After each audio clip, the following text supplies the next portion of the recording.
Hi everyone, this is Janet with Lovin The Bling Designs, and I wanted to show you some demolding of a new product I've just started playing with.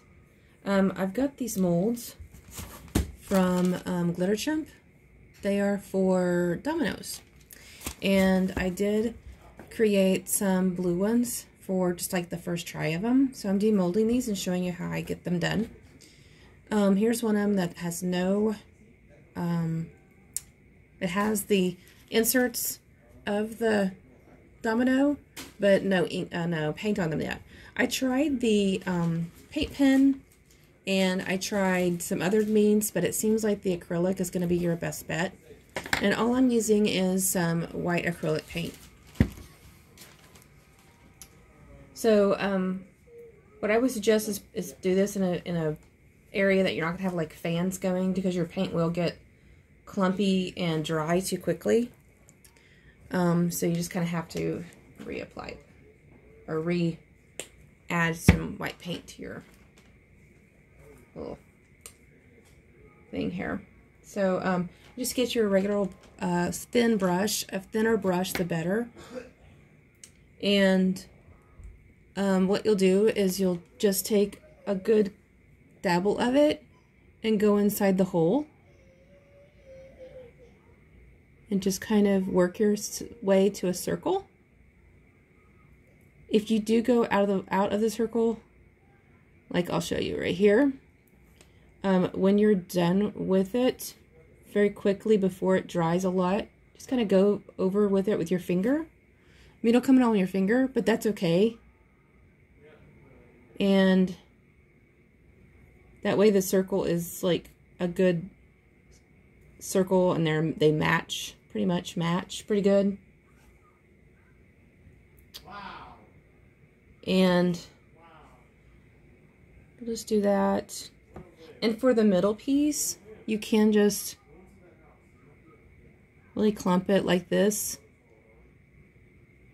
Make sure it's really good and thick in there, and then just put your finger through it, over it.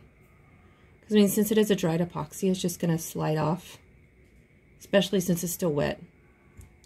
And you want to do that when it's still wet. So that's what it looks like. This side has no dots on it. But here are a few that I've already done. And the white acrylic paint does really good. See, and you notice I did get over a little bit right here, if you could see it. You just get a little bit of water, which I just did. I just flicked my finger actually.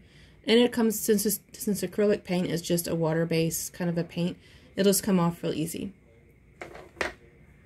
So I have these already dried and epoxied, and I'm going to pick some of these out so you can see what they look like. See, here's the 1.1.